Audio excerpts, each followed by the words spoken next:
Extremists are not born, and contrary to what many people believe, they are rarely stupid.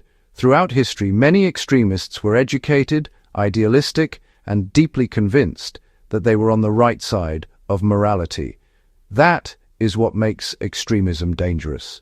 Because extremism is not primarily an ideological problem, it is a psychological one. If radical ideas were the problem, then extremism would belong to a single ideology.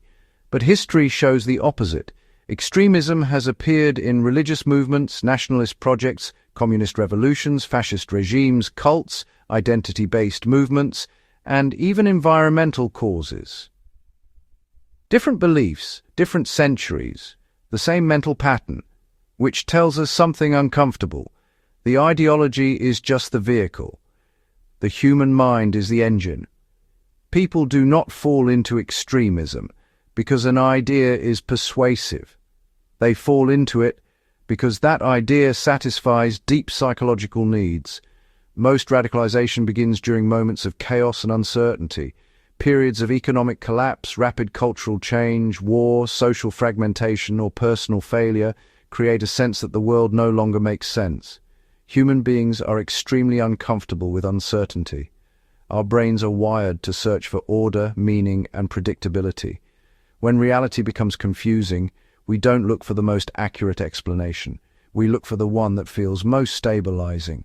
Radical ideas excel at this. They offer simple answers to complex problems. They reduce the world into clear categories: good and evil, us and them, oppressors and victims, truth and lies. Ambiguity disappears, doubt disappears, everything suddenly makes sense. Psychologically, this is incredibly seductive. Complex thinking is exhausting, nuance requires effort. Radical thinking feels efficient, empowering, and emotionally satisfying. Once a person accepts this simplified worldview, a subtle shift begins. The ideology stops being something they believe and starts becoming something they are. At this point, identity takes precedence over truth. When beliefs merge with identity, criticism no longer feels like disagreement, it feels like a personal attack. Questioning the ideology feels like betrayal. Doubt becomes dangerous. This is why facts alone rarely change extremists' minds. The issue is no longer evidence, it's belonging. Psychologist Henry Tajfel's social identity theory helps explain this. People derive self-worth from the groups they belong to. Radical movements don't just provide explanations for the world.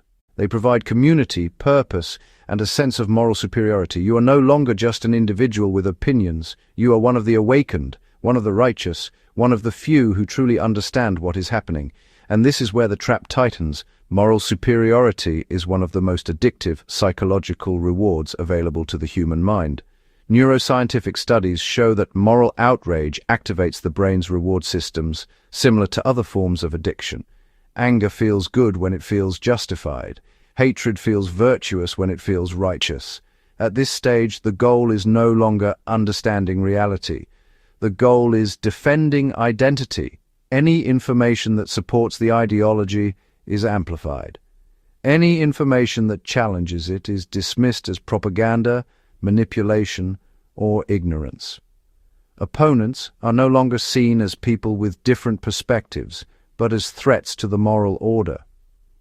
In the past, this process unfolded slowly. Today, it happens at unprecedented speed. Modern algorithms reward outrage, certainty, and tribal loyalty. Nuanced thinking is boring. Extreme content spreads faster, gets more attention, and feels more emotionally engaging. Surrounded by like-minded voices, extreme ideas begin to feel normal. Opposing views feel not just wrong, but dangerous. Dehumanization becomes easy. The final stage of the mental trap is the belief in exclusive truth. At this point, the individual believes they are awake while everyone else is asleep. Anyone who disagrees is either evil, stupid, or manipulated. Self-correction becomes impossible because doubt would threaten the entire identity structure holding everything together. Leaving the ideology would not simply mean changing one's mind. It would mean losing community, purpose, moral certainty, and a sense of self, so the belief hardens. Not because the person is evil, but because the psychological cost of leaving becomes too high. This leads us to the most uncomfortable conclusion of all. Extremists are not monsters. They are human beings, responding to uncertainty, fear, and loss of meaning. The same mental trap has repeated itself throughout history. Different symbols, different slogans, different enemies, the same psychology. Understanding this does not excuse extremism, but it does explain it. And the moment we believe this could never happen to me is the moment we become most vulnerable to it. Because the real danger is not radical ideas. The real danger is the human need for certainty in an uncertain world.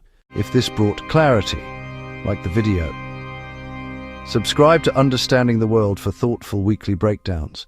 Turn on notifications for the next insight. Thanks for watching.